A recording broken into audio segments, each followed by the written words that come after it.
बिस्मिल्लाहिर्रहमानिर्रहीम, अस्सलाम वालेकुम। प्रीवियस लेक्चर में हम लोगों ने डेफिनेशंस को डिस्कस किया था और लास्ट टाइम पे हम लोगों ने accounting period, stock, account payable, account receivable, ये डेफिनेशंस क्लियर कर दी थी। आज के लेक्चर में सबसे पहले हम लोग डिस्कस करने जा रहे हैं बैंक ओवरड्राफ्ट, जिसे हम लोग बैंक ओडी, ओवरड्राफ्ट की शॉर्ट फॉर्म, बैंक ओडी या फिर बैंक ओवरड्राफ्ट के नाम से जानते हैं। ओवरड्रॉन भी इसे कहा जा सकता है। अब देखें, हमारे ना बैंक के अंदर पॉजिटिव बैलेंस होता है। अगर हम लोग अपनी एग्जांपल दें ना, तो हमारा बैंक ओवरड्राफ्ट नहीं होता रहता, हमारा बैंक में पॉजिटिव बैलेंस होता रहता है। ये हमेशा करंट एसेट्स के तौर पे रिकॉर्ड होता है, जो हमारा पॉजिटिव बैलेंस होता है। लेकिन बाज़ औक़ात कुछ सैलरीड पर्सन ऐसे होते हैं या कुछ बिजनेसमैन ऐसे होते हैं जिनको बैंक ने एक फैसिलिटी प्रोवाइड की हुई होती है कि भाई अगर आपके अकाउंट में इतनी अमाउंट नहीं है लेकिन आपको ज्यादा अमाउंट की जरूरत है, तो हम आपको फैसिलिटेट करें। मतलब ये बिल्कुल ऐसे ही है जैसे आप लोगों ने debit card and credit card सुना हुआ है। बैंक की तरफ से जो एटीएम कार्ड्स मिलते हैं, तो हमारे पास ना डेबिट कार्ड होते हैं। इसका क्या मतलब होता है, मैं उतनी अमाउंट ही विदड्रॉ कर सकता हूं अपने बैंक में से जितने मेरे अकाउंट में बैलेंस मौजूद है, उससे ज्यादा नहीं विदड्रॉ कर सकता। और जितना बैलेंस रहता है वो मेरा करंट एसेट होता है और उसे मैं कैश एट बैंक कहता रहता हूं। लेकिन अगर मैं क्रेडिट कार्ड बनवा लूं तो क्रेडिट कार्ड की डिफरेंट डिफरेंट लिमिट्स होती हैं। वो आपकी सैलरी के ऊपर डिपेंड कर रही होती हैं, आपके बिजनेस की नेचर के ऊपर डिपेंड कर रही होती है, डिफरेंट टाइप्स होती हैं। तो सपोज मैं आपसे कह देता हूं कि 2 लाख रुपए लिमिट है। इसका ये मतलब है कि उस क्रेडिट कार्ड के ऊपर बैंक ने मुझे फैसिलिटी दी हुई है कि इन केस अगर आपको कोई पैसों की जरूरत पड़े और आपके पास ना हो, तो आप ये क्रेडिट कार्ड यूज कर लेना, हम आपको फैसिलिटेट कर देंगे। क्रेडिट कार्ड मेरे बैंक के अंदर कोई पैसे नहीं होते रहते, बैंक वालों ने मुझे लोन देना होता है और वो लोन मैं उन्हें रीपे करूंगा विद इंटरेस्ट। मतलब अगर मैं 20,000 रुपए विड्रॉ करूंगा, मैंने 20,000 रुपए यूटिलाइज किए, तो मैं जब पे करने लगूंगा तो मैं कोई 22 से 23,000 रुपए पे कर रहा हूँ। अब यहां पर यह होता है कि मुश्किल वक्त में वो मेरे काम आ गए और उनकी तरफ से वो एक इन्वेस्टमेंट होती है कि जितना डिले में पे करूंगा उतना ज्यादा मैं इंटरेस्ट पे करूंगा और जितना जल्दी पे कर दूंगा उतनी इंटरेस्ट की अमाउंट कम होगी। अब अगर मेरे क्रेडिट कार्ड के ऊपर 2 लाख रुपए की लिमिट है, इसका ये हरगिज मतलब नहीं है कि मैं हर महीने 2 लाख रुपए विड्रॉ करूं, ये जरूरी नहीं है। मतलब जैसे हम लोग शॉपिंग के लिए जाते हैं, शॉपिंग की हम अपना क्रेडिट कार्ड दे देते हैं, बैंक वालों की तरफ से पेमेंट हो जाती है और जैसे ही मेरे पास आएंगे मैं वो क्रेडिट कार्ड में जाके बैलेंस डिपॉजिट करवा दूंगा। ये जो हम लोग बैंक से एक्सेस अमाउंट विड्रॉ करते हैं उसे बैंक ओवरड्राफ्ट कहा जाता है। अपने बैलेंस से एक्सेस अमाउंट जो हम लोग विड्रॉ कर लेते हैं, हम उसे बैंक ओवरड्राफ्ट कहते हैं और ये हमारी करंट लायबिलिटी के तौर पे जाता है कि with in short time duration हम लोगों ने इसको पे कर देना होगा। करंट लायबिलिटीज के तौर पे ये हमारे पास रिकॉर्ड होता रहता है। तो देखिए, bank overdraft, the excess amount withdrawn from the bank, interest is charge on overdrawn balance by the bank. तो जितनी अमाउंट मैं एक्सेस में विड्रॉ करूंगा उस अमाउंट के ऊपर मुझे इंटरेस्ट भी पे करना पड़ेगा। ऑलराइट, बात क्लियर हो गई सब बच्चों को? लास्ट डेफिनेशन हमारे पास आती है बिजनेस ट्रांजैक्शंस। जब भी हम लोग कोई बिजनेस इस्टेब्लिश करते हैं, बिजनेस अपनी एक्टिविटीज परफॉर्म करना स्टार्ट कर देता है। बिजनेस की एक्टिविटीज क्या होती हैं? Sale and purchase of goods, purchase of non current assets to use in the business, कि उसने कुछ ना कुछ नॉन करंट एसेट्स परचेज करनी है जो वो बिजनेस में यूज कर सके। उसके अलावा गुड्स की सेल एंड परचेज करेगा। बिजनेस की ट्रांजैक्शंस अपने कस्टमर्स के साथ होती हैं in the form of sales and sales return, अपने सप्लायर्स के साथ होती हैं in the form of purchases and purchase returns, अपने एम्प्लॉयज के साथ होती रहती हैं जब वो सैलरीज पे करता है। इसी तरह से एक्सपेंसेस के लिए अदर कोई भी पर्सन, थर्ड पार्टी, जैसे कि वापडा, ये थर्ड पार्टी है, उनके साथ बिजनेस की ट्रांजैक्शन, यूटिलिटी बिल्स उनको पे कर रहा है, तो इस किस्म की बिजनेस की ट्रांजैक्शन होती रहती हैं। लेकिन बिजनेस की हर वो ट्रांजैक्शन जिसमें फाइनेंशियल नेचर हो, जिसमें अमाउंट इन्वॉल्व हो जाए, उसको हम लोग बिजनेस ट्रांजैक्शन कहते हैं।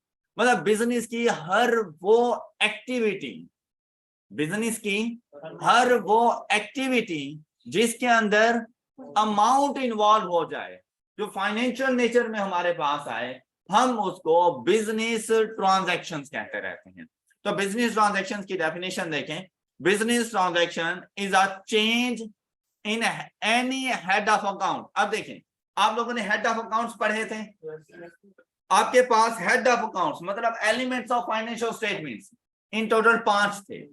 अब जब भी कोई ट्रांजैक्शन करते हैं, जब भी कोई बिजनेस की ट्रांजैक्शन होती है, उन 5 हेड में से कोई ना कोई हेड हिट हो रहे होते हैं कि भाई या तो एसेट्स आ रहे होंगे, या हमारी लायबिलिटीज बन रही होंगी, या हमारी इनकम होंगी, या हमारे एक्सपेंसेस होंगे, या हमने इंट्रोड्यूस किया होगा कोई कैपिटल, या हमने गुड्स विड्रॉ की होगी, ड्राइंग्स एंड कैपिटल्स वगैरह जो हमारे पास था।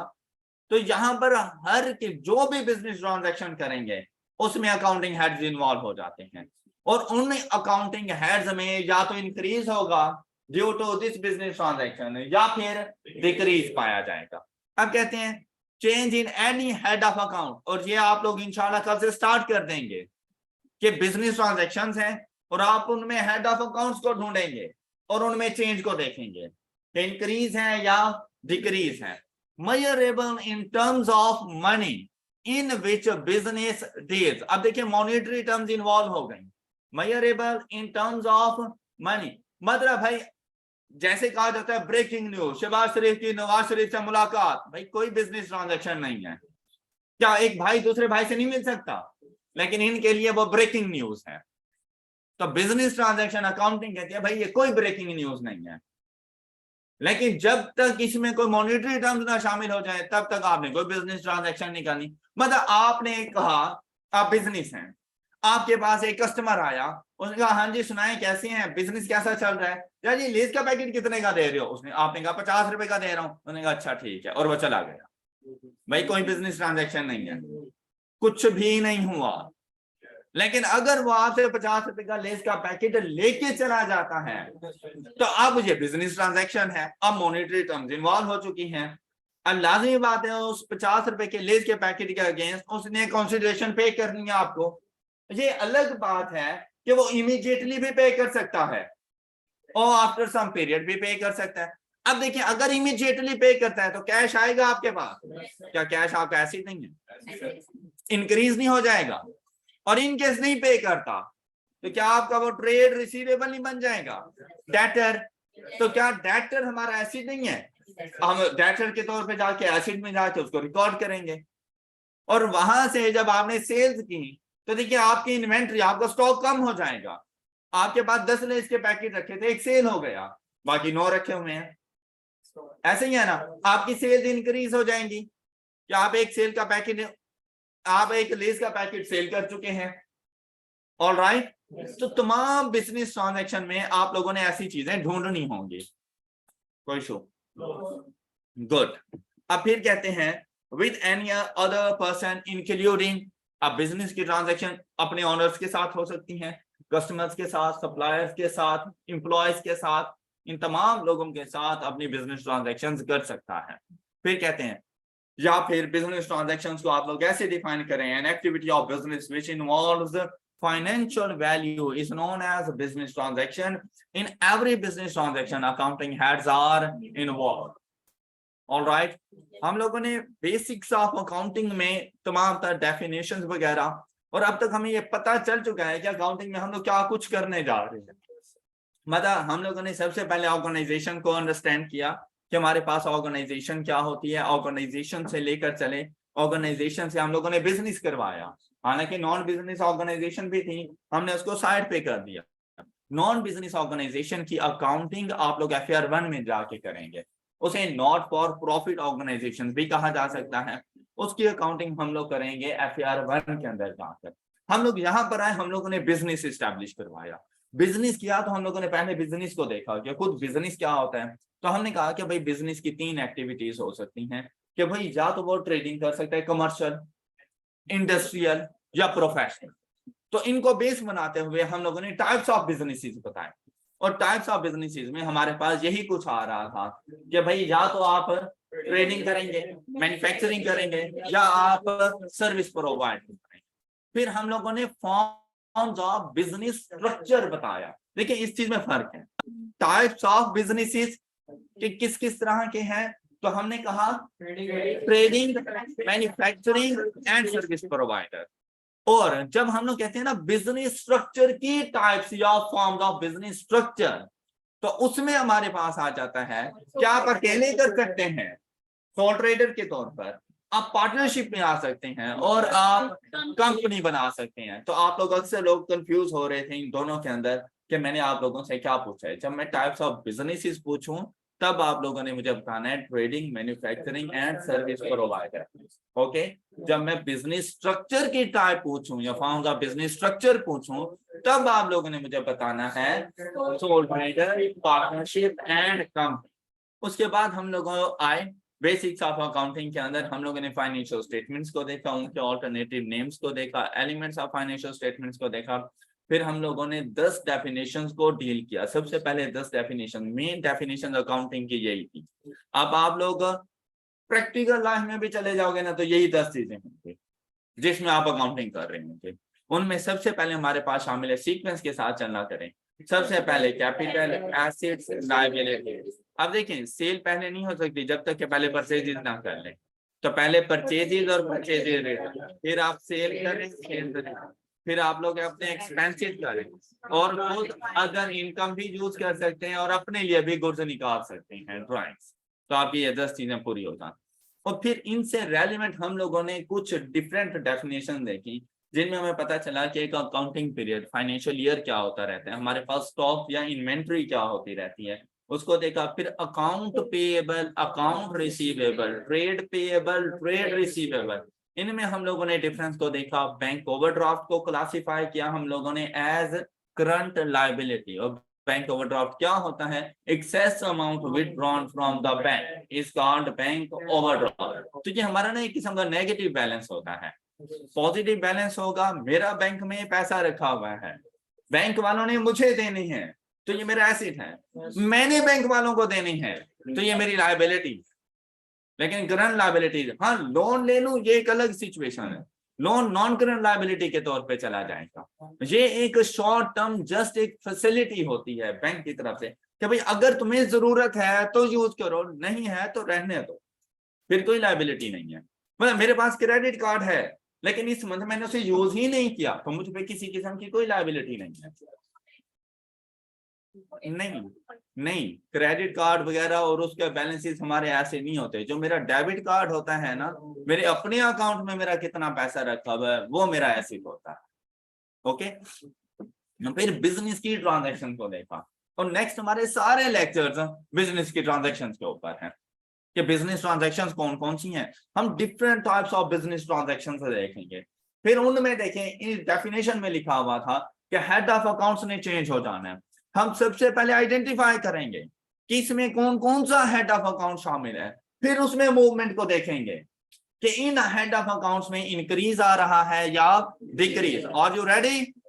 अब आप लोग आ जाए अपने स्टडी टेक्स्ट पर। जी, फाइनेंशियल नेचर शामिल है, इन्वेस्टमेंट करेंगे तो पैसे देंगे।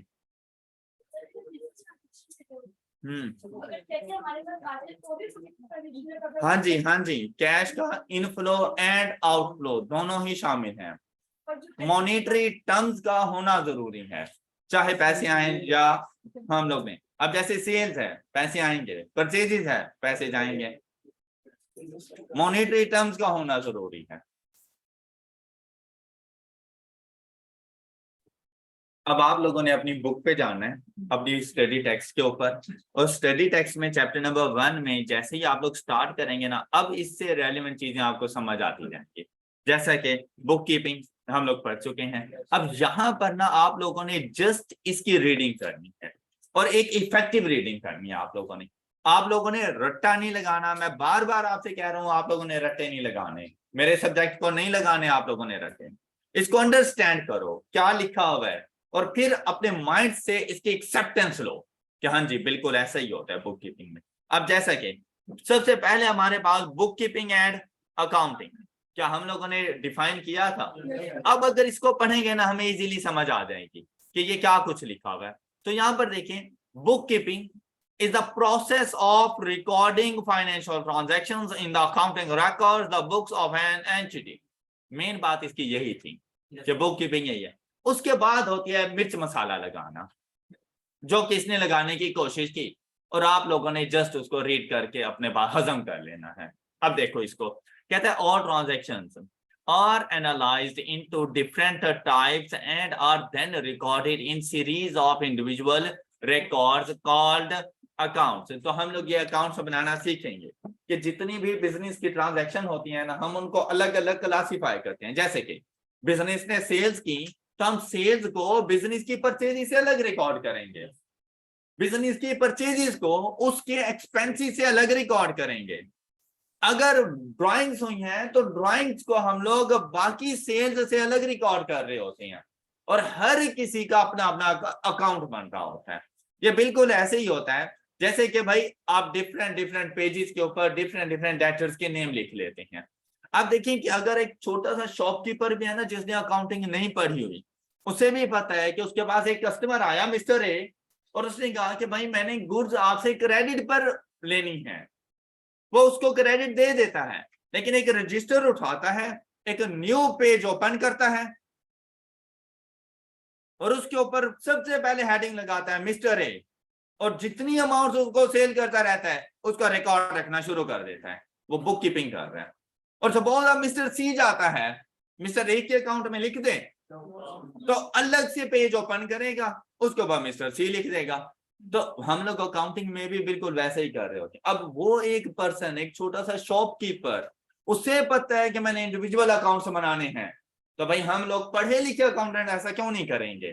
तो हम लोग भी इंडिविजुअल अकाउंट्स जाके बनाएंगे, इंडिविजुअल रिकॉर्ड्स को मेंटेन करेंगे हम लोग। उसके बाद there is a separate account for each different type of transaction.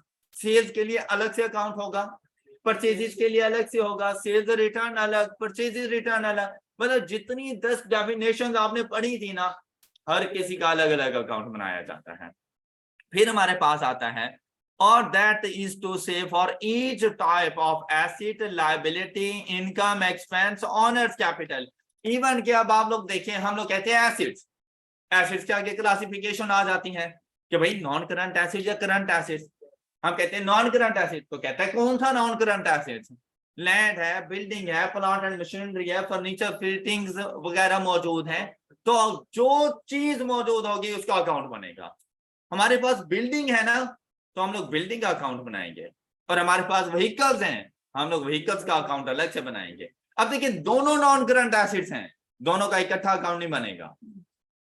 Building को अलग से क्लासिफाई करेंगे, व्हीकल्स को अलग से क्लासिफाई करेंगे, प्लांट एंड मशीनरी को अलग से क्लासिफाई करेंगे हम लोग। ये बात समझ आ गई।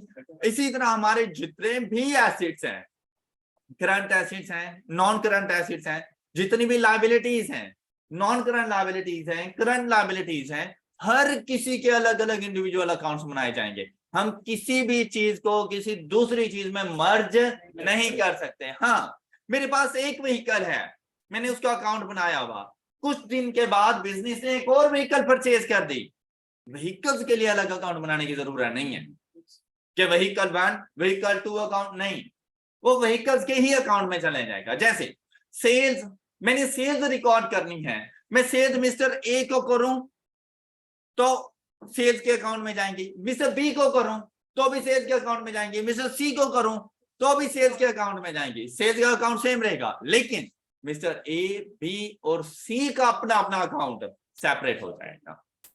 ऑल राइट, ये बात समझ आ गई सब बच्चों को। और ये आप लोग प्रैक्टिकली करेंगे, ये कल तक की बात है कि आप लोग ऐसा सब कुछ अलग अलग इंडिविजुअली रिकॉर्ड्स कर रहे होंगे। अब आप लोग ना पटड़ी पे चल चुके हैं, अब आप लोगों ने अकाउंटिंग सीखना शुरू कर देनी है।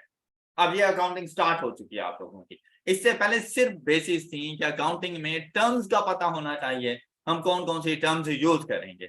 अब जब यहां पर आप पढ़ते हैं ना, जैसे assets, liability, income, expenses, honours, capital, अब आपको समझ आ जाती है ये चीजें क्या है।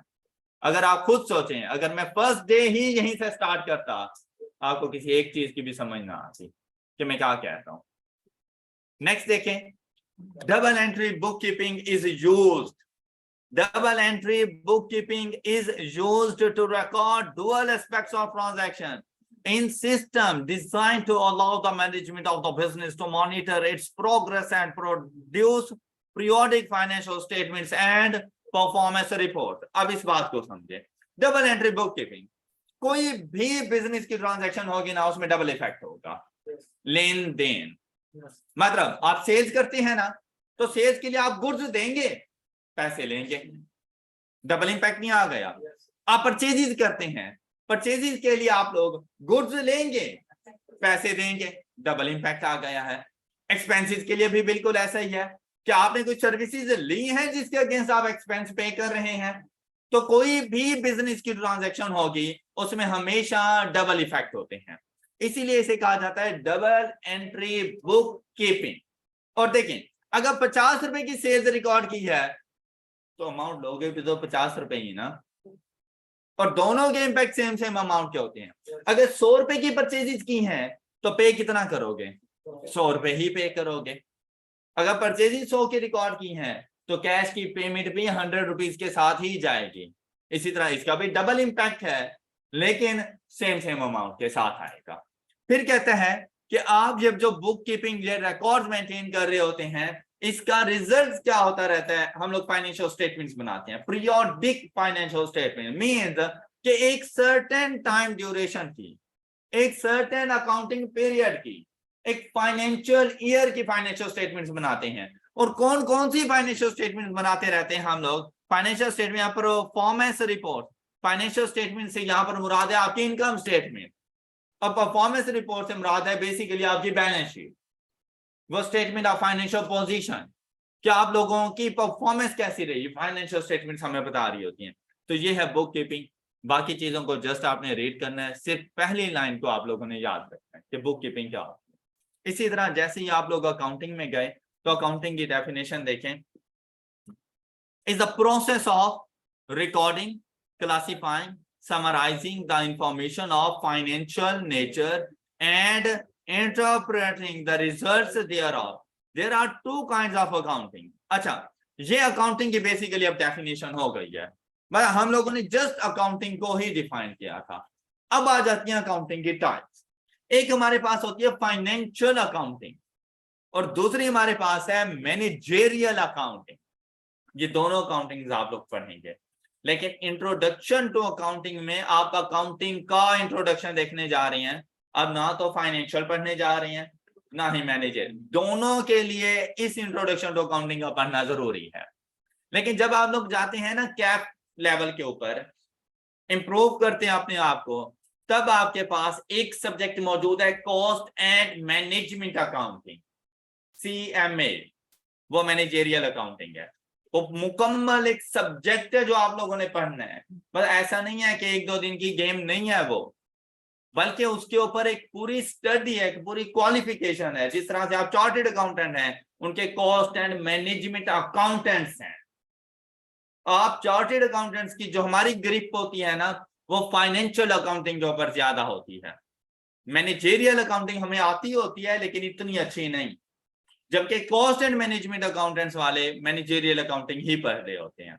और हम लोग मोस्टली, अब देखें फाइनेंशियल अकाउंटिंग में हम FAR1 मतलब फाइनेंशियल अकाउंटिंग एंड रिपोर्टिंग, उसका फर्स्ट पार्ट, फिर FAR2 के जो रिमेनिंग पार्ट है वो उधर जाके पढ़ेंगे, फाइनेंशियल अकाउंटिंग एंड रिपोर्टिंग 2। कुछ स्टैंडर्ड्स इधर पढ़ेंगे, कुछ उधर पढ़ेंगे।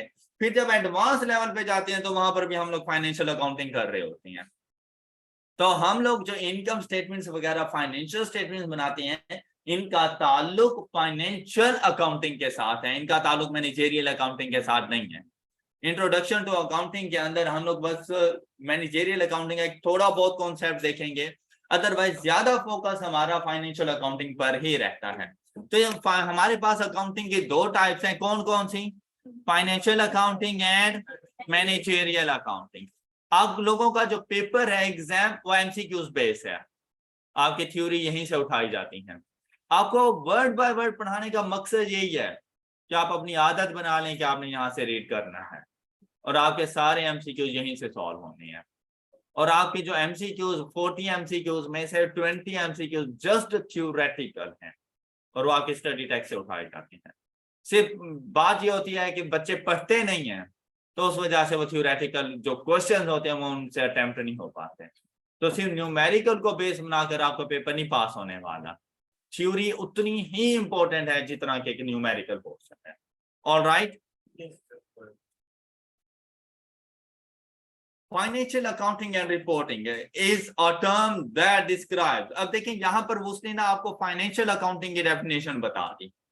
अब देखें क्या होती है फाइनेंशियल अकाउंटिंग। कहते हैं maintaining a system of accounting records for business transaction and other items of financial nature. कि जितनी भी ऐसी कोई फाइनेंशियल नेचर बिजनेस की ट्रांजैक्शंस हैं, आपने उनके रिकॉर्ड्स को मेंटेन करना होता है फाइनेंशियल अकाउंटिंग के अंदर। और साथ में अब देखिए एंड है और नहीं है, मतलब रिकॉर्ड्स को मेंटेन करने के बाद फिर आपने क्या करना है कि आपने उसकी रिपोर्टिंग द फाइनेंशियल पोजीशन, मतलब बैलेंस शीट आपने बनानी है। एंड फाइनेंशियल परफॉर्मेंस, क्या मतलब? प्रॉफिट और लॉस की स्टेटमेंट, इनकम स्टेटमेंट आप लोगों ने बनाकर देनी है उन रिकॉर्ड्स को बेस बनाकर of an entity in a set of financial statements of the stakeholder. ये जो फाइनेंशियल स्टेटमेंट्स आप लोग बनाएंगे, आप लोगों ने कहा था complete set of financial statement, उसमें 5 हमारे पास फाइनेंशियल स्टेटमेंट थी, आपने उसमें से 2 फाइनेंशियल स्टेटमेंट अभी बना कर देनी है अपने पास, राइट। अच्छा, उसमें कहता है टू द स्टेक होल्डर, ये एक नया वर्ड है आप लोगों के लिए। अब बात आती है स्टेक होल्डर्स की।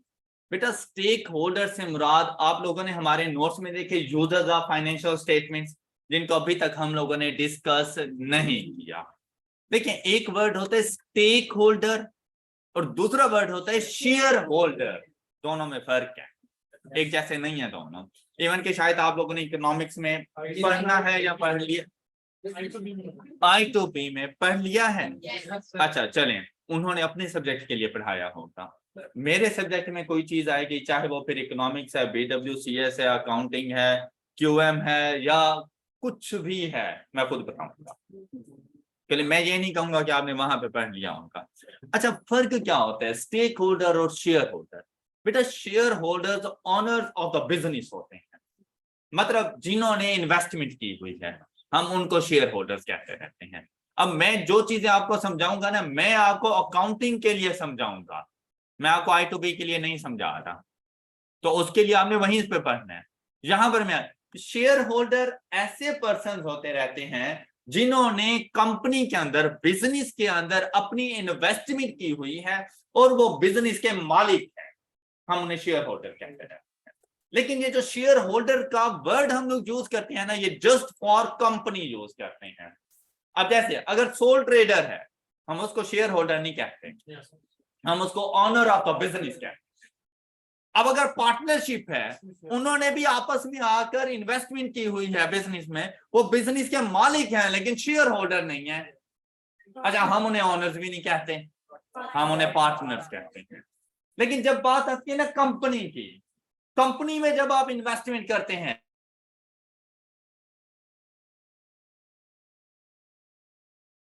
तो आप बिजनेस के ऑनर पार्टनर कहते हैं, हम आपको शेयर होल्डर कहते हैं। इतना सा फर्क पड़ता है। ये बात क्लियर हो गई? अब बेटा शेयर होल्डर खुद स्टेक होल्डर होता है। हम लोग कहते हैं ना कि इसकी ये चीज स्टेक पे लगी हुई है, मतलब एट रिस्क, तो सबसे बड़ा स्टेक होल्डर वो शेयर होल्डर होता है, क्योंकि उसकी इन्वेस्टमेंट लगी हुई है, उसका सब कुछ दांव पे लगा हुआ है। स्टेक से यही मुराद होता है ना, स्टीक नहीं है ये। हाँ अच्छा, यहाँ पे स्टेक होल्डर मतलब ऐसे लोग जिनका कुछ ना कुछ दांव पे लगा हुआ हो। अच्छा वो कौन हो सकते हैं? वो आपके एम्प्लॉयज हो सकते हैं। देखो कंपनी रहेगी, कंपनी की प्रोग्रेस अच्छी रहेगी, एम्प्लॉयज को सुकून होगा कि यार बिजनेस चल रहा है, एटलीस्ट मेरी जॉब है पड़ी और ये मेरी जॉब चलती रहेगी, मुझे जॉब का कोई डर नहीं है। और अगर बिजनेस अच्छी प्रोग्रेस करता है तो मेरी सैलरी के अंदर इंसेंटिव्स भी मुझे मिलते रहेंगे, उसमें भी ये लोग इंक्रीमेंट लगाते रहेंगे। आपको पता हो कि बिजनेस खत्म होने वाला है, कंपनी खत्म होने वाली है, हालांकि आपको कंपनी के प्रॉफिट से कोई गर्ज नहीं है, लेकिन रात को आपको नींद नहीं आएगी। क्यों? न्यू जॉब कहां से ढूंढूं, मार्केट के हालात ही ठीक नहीं है। ना चाहते हुए भी आप कंपनी के लिए दुआ करेंगे। क्यों? स्टेक होल्डर हैं आप, एम्प्लॉयज, इसी तरह से कस्टमर्स, सप्लायर्स और गवर्नमेंट, बैंक्स, ये सारे लोग स्टेक होल्डर्स होते हैं। और हर किसी का अपना अपना इंटरेस्ट होता है, हर किसी का अपना अपना से। अब क्या कस्टमर का क्या स्टेक होगा? क्या उसने जॉब के बारे में देखना है? कस्टमर क्या देख रहा होगा कि यार ये एक स्पेसिफिक प्रोडक्ट है जो ये कंपनी वाले मुझे बहुत अच्छी बना कर देते हैं, बेटर क्वालिटी होती है, चीप प्राइस होती है मुझे और इजीली अवेलेबल है मेरे लिए। इनकेस कंपनी बंद हो गई तो ये प्रोडक्ट तो मुझे मिलनी नहीं है, बाकी कंपनीज वाले इसको महंगा कर देंगे, क्वालिटी को कम कर देंगे। ये चीजें उसकी स्टेक पे लगी हुई हैं। अगर अब बात करें हम लोग अपने सप्लायर्स की, भाई उस सप्लायर के सबसे बड़े कस्टमर ही हम हैं, हमारे बिजनेस बंद होने जा रहे हैं, बेसिकली उस सप्लायर का बिजनेस बंद हो जाएगा कि वो अपना कस्टमर कहां से ढूंढे जो इससे इतनी ज्यादा प्रोडक्ट परचेज कर सकता हो। गवर्नमेंट, हम लोग इतने सारे टैक्सेस पे करते हैं गवर्नमेंट को, बिजनेस ही नहीं रहेगा उसको टैक्सेस कौन पे करेगा? हम लोगों ने अपने इलाके के लोगों को जॉब पे रखा हुआ है, गवर्नमेंट के लिए क्या ये सबसे बड़ी बात नहीं है? गवर्नमेंट को टेंशन पड़ जाएगी कि यार 100 एम्प्लॉयज बेरोजगार होने जा रहे हैं, उनको कहां पर अकोमोडेट करें हम लोग? गवर्नमेंट के लिए टेंशन बन जाती है। हर किसी का अपना अपना स्टेक होता है। तो यहां पर हम लोग जितनी भी फाइनेंशियल स्टेटमेंट्स बनती हैं ये शेयर होल्डर्स के लिए नहीं होती, बेसिकली शेयर होल्डर्स के लिए होती हैं, लेकिन सिर्फ शेयर होल्डर के लिए नहीं होती, ये तमाम स्टेक होल्डर्स के लिए होती हैं कि भाई जिसका जो इंटरेस्ट है आप अपने इंटरेस्ट के मुताबिक देखो। हर कोई आपके प्रॉफिट को नहीं देखता, तो भाई लोगों को नहीं मालूम, नहीं गर्व कि आपका प्रॉफिट कितना है, अब प्रॉफिट में आप लॉस में है। कुछ लोग आपकी बैलेंस शीट को देखते हैं, कुछ लोग आपके इनकम स्टेटमेंट्स को देखते हैं, हर किसी के अपने अपने इंटरेस्ट मौजूद होते हैं। आई होप कि ये बात आपको समझ आ चुकी होगी, सब सारा कॉन्सेप्ट सही से क्लियर है। शेयर होल्डर और स्टेक होल्डर में डिफरेंस का पता चल गया। अब आपसे क्या कहता है, कहते हैं कॉस्ट एंड मैनेजमेंट अकाउंटिंग, जिसे उसने मैनेजेरियल अकाउंटिंग कहा था उसे कहा जाता है cost and management accounting. Covered at cap level is the recording and communicating of economic information. अब अगर आप लोग यहां पर देखें फाइनेंशियल अकाउंटिंग के अंदर हम लोग फाइनेंशियल नेचर्स आइटम्स को देख रहे होते हैं, जबकि कॉस्ट एंड मैनेजमेंट अकाउंटिंग के अंदर कहता है कि आपने इकोनॉमिक इंफॉर्मेशन तो management for planning, control and decision making, आपने ये रिकॉर्ड भी करनी है और ये कम्युनिकेट भी करनी है। तो कॉस्ट एंड मैनेजमेंट अकाउंटिंग का ताल्लुक बेसिकली मैन्युफैक्चरिंग बिजनेस से है, फाइनेंशियल अकाउंटिंग का ताल्लुक हर तरह के बिजनेस से है, चाहे वो ट्रेडिंग है, मैन्युफैक्चरिंग है या सर्विस प्रोवाइडर है, चाहे वो सोल ट्रेडर की फॉर्म में है, पार्टनरशिप की फॉर्म में है या कंपनी की फॉर्म में फाइनेंशियल अकाउंटिंग होती है। लेकिन कॉस्ट एंड मैनेजमेंट अकाउंटिंग सिर्फ और सिर्फ मैनेजेरियल अकाउंटिंग वहां पर होती रहती है जहां पर मैन्युफैक्चरिंग हो रही है, मतलब फैक्ट्रीज वगैरह हैं, आप कुछ ना कुछ प्रोडक्ट्स प्रोड्यूस कर रहे हो, तो आप लोगों ने उसके मुताबिक देखना होगा कि मुझे कितनी प्रोडक्ट प्रोड्यूस करनी चाहिए, एक यूनिट के ऊपर कितनी कॉस्ट आ रही है, मुझे अपनी सेलिंग प्राइस कितनी रखनी चाहिए। आपने ये सारी चीजें देखनी होंगी और फ्यूचर के लिए आपने इसमें प्लानिंग्स करनी होंगी, आपने अपने बजट्स तैयार करने होंगे। जितने बजट्स तैयार किए जाते हैं वो कॉस्ट एंड मैनेजमेंट अकाउंटिंग की बेस बना के किए जाते हैं। फिर आपने अपने डिसीजन मेकिंग, अपने कंट्रोल्स वगैरह को स्ट्रॉन्ग करना होगा। यहाँ पर हम लोग कॉस्ट एंड मैनेजमेंट अकाउंटिंग के साथ डील नहीं कर रहे, ये हम लोग कैप लेवल में जाके देखेंगे। Any question? फिर हमारे पास आ जाते हैं अकाउंटिंग साइकिल, अकाउंटिंग साइकिल और अकाउंटिंग प्रोसेस कि ये किस तरह से चलता रहता है। जैसे मैंने आप लोगों को स्टार्ट में बता दिया था कि भाई सबसे पहले आपके पास ग्रुप ऑफ इंडिविजुअल्स ऑर्गेनाइजेशन होगी, उन्होंने फिर अपना कोई कॉमन पर्पस देखना होगा, वो हम क्लासीफाई करेंगे कि वो बिजनेस नेचर है या नॉन बिजनेस नेचर है। फिर उनसे जाके जब बिजनेस करवाती हैं, बिजनेस की टाइप्स, फिर हम लोग अकाउंटिंग करवाते हैं, बुक कीपिंग करवाते हैं। तो सबसे पहली जो चीज होती है ना बिजनेस होने के बाद, वो बिजनेस की ट्रांजैक्शन होती है। बिजनेस की ट्रांजैक्शन, बिजनेस ट्रांजैक्शन क्या है?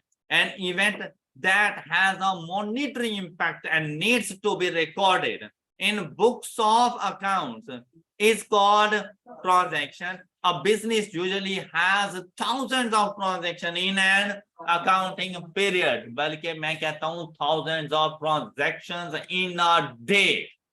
ऐसे बिजनेसेस मौजूद हैं कि एक एक दिन के अंदर thousands of transactions हो जाती हैं। जैसे डिपार्टमेंटल स्टोर्स हैं, आप लोग जाके देखो कितना रश लगा हुआ होता है, उनकी सेल्स की 1000+ ट्रांजैक्शन हो जाती हैं एक दिन के अंदर। तो देखो कि एक अकाउंटिंग पीरियड के अंदर उसकी उनकी कितनी सारी ट्रांजैक्शन होती होंगी, और उन तमाम ट्रांजैक्शन की रिकॉर्डिंग, फिर उनका एनालिसिस, फिर उनको बेस बना के फाइनेंशियल स्टेटमेंट प्रिपेयर करना हम अकाउंटेंट्स का काम है, हम लोग करेंगे वो। ऑलराइट, अब वो सिर्फ रिकॉर्डिंग कर रहे होते हैं, बुक कीपिंग। वो जो स्कैन करते हैं उनके पास बिल प्रोड्यूस हो जाता है, उससे ऑटोमेटिकली रिकॉर्डिंग हो जाती है। अब तो अकाउंटिंग सॉफ्टवेयर यूज हो रहे होते हैं, लेकिन अगर मैनुअल देखें तो ये सारा काम हम लोग करते हैं, मतलब अकाउंटेंट्स किया करते हैं। फिर हमारे पास आ जाते हैं ट्रांजैक्शंस के बाद। अब ये नीचे वाली सारी चीजें आप लोगों ने पढ़नी है, बुक्स ऑफ प्राइम एंट्रीज। उसके बाद हमारे पास आएंगे लेजर्स, लेजर्स के बाद ट्रायल बैलेंस, और ट्रायल बैलेंस के बाद आपने फाइनेंशियल स्टेटमेंट्स बनानी है। तो देखें, बिजनेस ट्रांजैक्शन इनिशियल स्टेप होता है, और इसको बेस बनाकर हम लोगों ने फाइनेंशियल स्टेटमेंट्स प्रिपेयर करनी होती हैं। लेकिन फाइनेंशियल स्टेटमेंट्स को प्रिपेयर करने के लिए, वहां तक पहुंचने के लिए, आपने ट्रांजैक्शन से बुक्स ऑफ प्राइम एंट्रीज बनानी है, बुक्स ऑफ प्राइम एंट्रीज से लेजर बनेंगे, लेजर्स की क्लोजिंग करने के बाद ट्रायल बैलेंस बनाएंगे, और उस ट्रायल बैलेंस को बेस बनाकर फाइनेंशियल स्टेटमेंट्स बनाएंगे। ये सारे काम आप करेंगे, और वक्त के साथ अब आपने इनको करना स्टार्ट कर देना। यही आपका अकाउंटिंग का मुकम्मल प्रोसेस है, और आपकी सारी अकाउंटिंग इन 5 स्टेप्स के ऊपर है। आप इसमें से कुछ ना कुछ करें, और एंड रिजल्ट हर अकाउंटिंग का फाइनेंशियल स्टेटमेंट्स। क्या हम लोगों ने फाइनेंशियल स्टेटमेंट बना कर लेनी है। Alright, that's all for today. अपना बहुत सा ख्याल रखिएगा, नेक्स्ट लेक्चर में मिलेंगे। अल्लाह हाफिज।